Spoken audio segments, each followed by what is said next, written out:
Ouch! Let me go! He dropped his arms to his sides.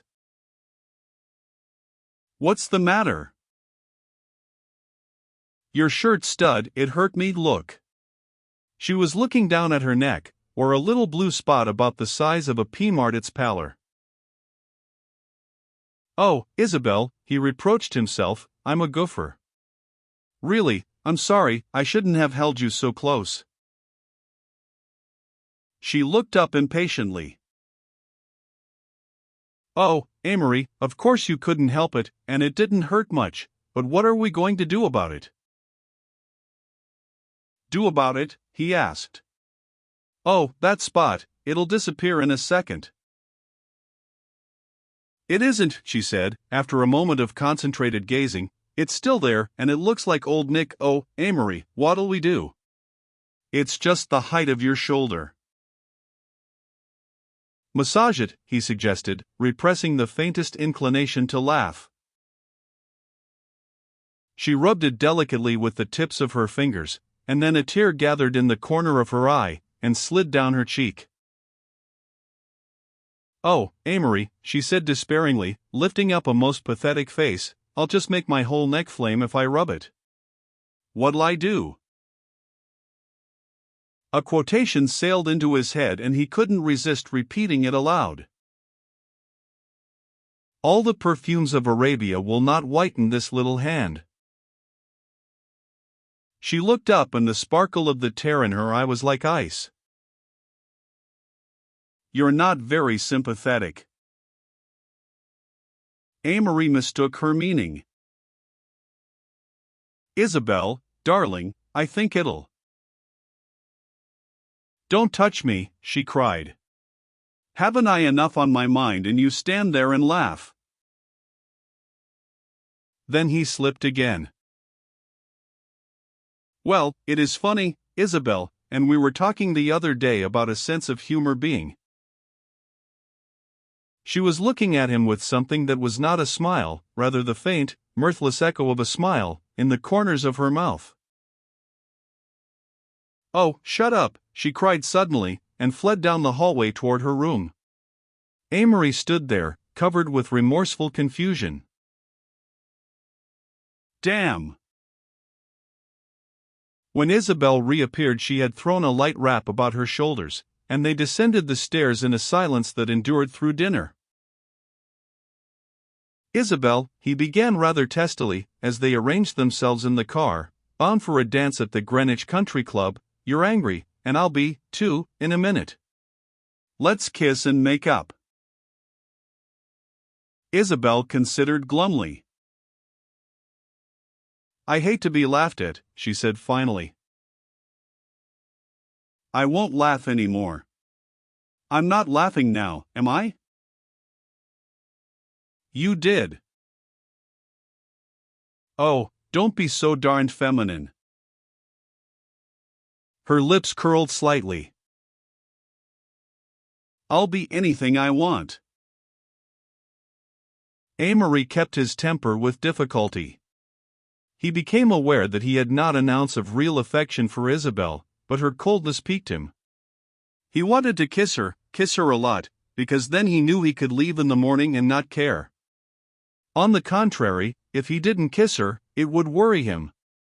It would interfere vaguely with his idea of himself as a conqueror. It wasn't dignified to come off second best, pleading, with a doughty warrior like Isabel.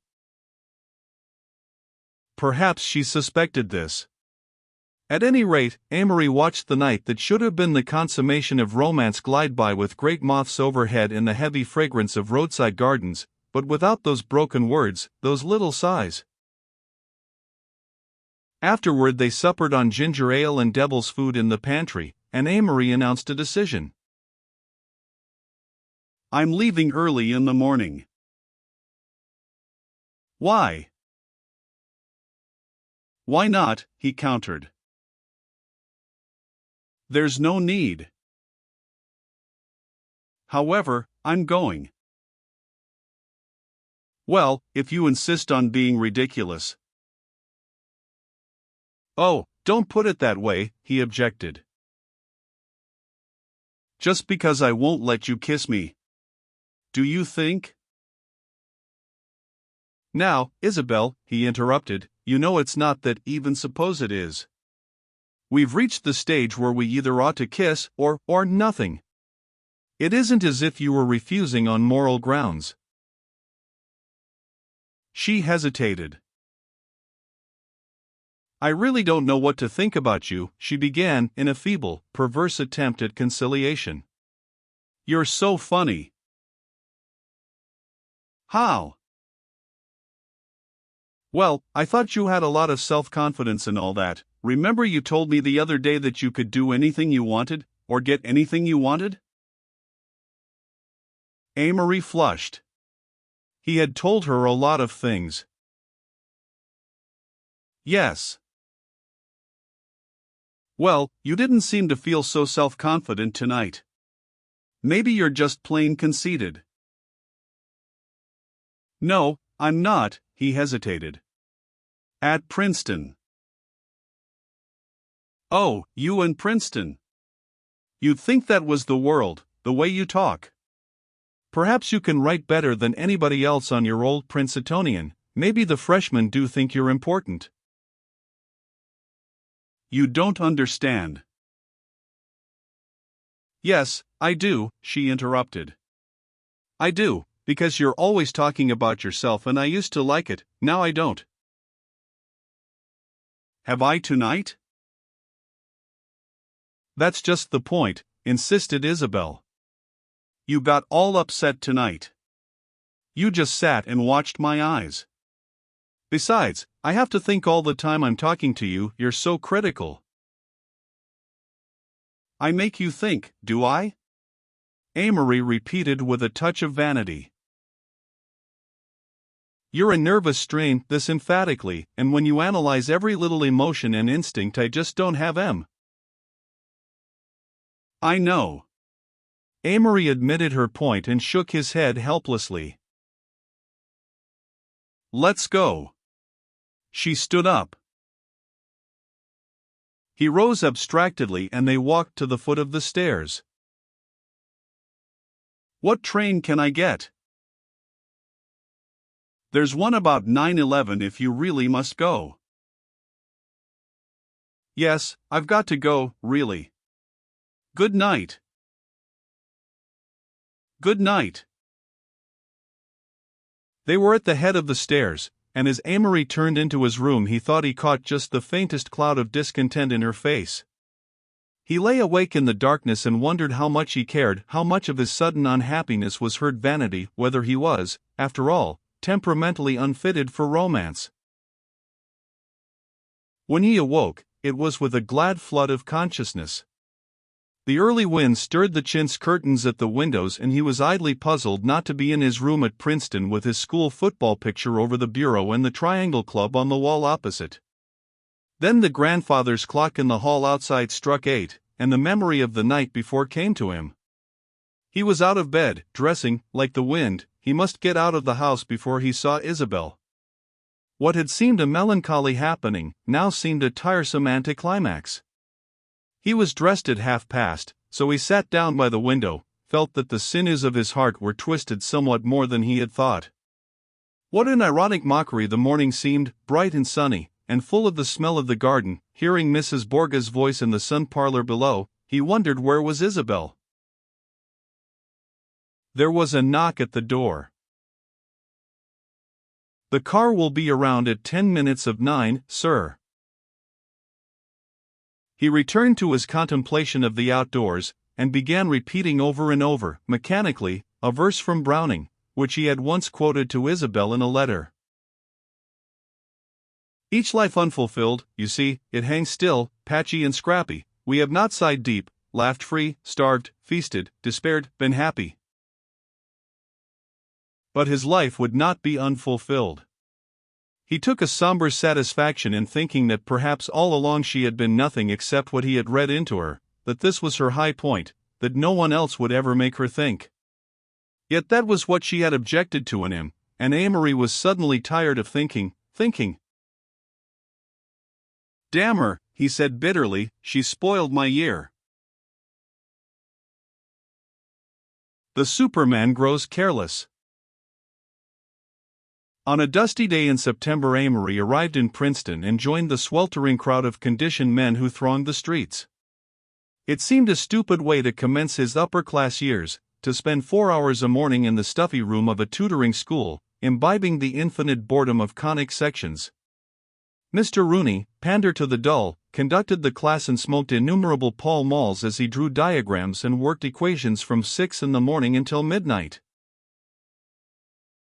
Now, Languedoc, if I used that formula, where would my point be? Languedoc lazily shifts his 6'3" of football material and tries to concentrate. I'm damned if I know, Mr. Rooney. Oh, why of course you can't use that formula. That's what I wanted you to say. Why, sure, of course. Do you see why? You bet I suppose so. If you don't see, tell me. I'm here to show you. Well, Mr. Rooney, if you don't mind, I wish you'd go over that again. Gladly. Now here's a... The room was a study in stupidity, 2 huge stands for paper, Mr. Rooney in his shirt sleeves in front of them, and slouched around on chairs, a dozen men, Fred Sloan, the pitcher, who absolutely had to get eligible, Slim Languedoc, who would beat Yale this fall, if only he could master a poor 50%, McDowell, gay young sophomore, who thought it was quite a sporting thing to be tutoring here with all these prominent athletes. Those poor birds who haven't a cent to tutor, and have to study during the term are the ones I pity, he announced to Amory one day, with a flaccid camaraderie in the droop of the cigarette from his pale lips. I should think it would be such a bore, there's so much else to do in New York during the term. I suppose they don't know what they miss, anyhow. There was such an air of you and I about Mr. McDowell that Amory very nearly pushed him out of the open window when he said this. Next February his mother would wonder why he didn't make a club and increase his allowance, simple little nut. Through the smoke and the air of solemn, dense earnestness that filled the room would come the inevitable helpless cry. I don't get it. Repeat that, Mr. Rooney. Most of them were so stupid or careless that they wouldn't admit when they didn't understand, and Amory was of the latter. He found it impossible to study conic sections, something in their calm and tantalizing respectability breathing defiantly through Mr. Rooney's fetid parlors distorted their equations into insoluble anagrams. He made a last night's effort with the proverbial wet towel, and then blissfully took the exam, wondering unhappily why all the color and ambition of the spring before had faded out. Somehow, with the defection of Isabel, the idea of undergraduate success had loosed its grasp on his imagination, and he contemplated a possible failure to pass off his condition with equanimity, even though it would arbitrarily mean his removal from the Princetonian board and the slaughter of his chances for the senior council. There was always his luck. He yawned, scribbled his honor pledge on the cover, and sauntered from the room. If you don't pass it, said the newly arrived Alec as they sat on the window seat of Amory's room and mused upon a scheme of wall decoration, you're the world's worst goofer. Your stock will go down like an elevator at the club and on the campus. Oh, hell, I know it. Why rub it in? 'Cause you deserve it. Anybody that'd risk what you were in line for ought to be ineligible for Princetonian chairman. Oh, drop the subject, Amory protested. Watch and wait and shut up. I don't want everyone at the club asking me about it, as if I were a prize potato being fattened for a vegetable show. One evening a week later Amory stopped below his own window on the way to Renwick's, and, seeing a light, called up. Oh, Tom, any mail? Alec's head appeared against the yellow square of light. Yes, your results here. His heart clamored violently.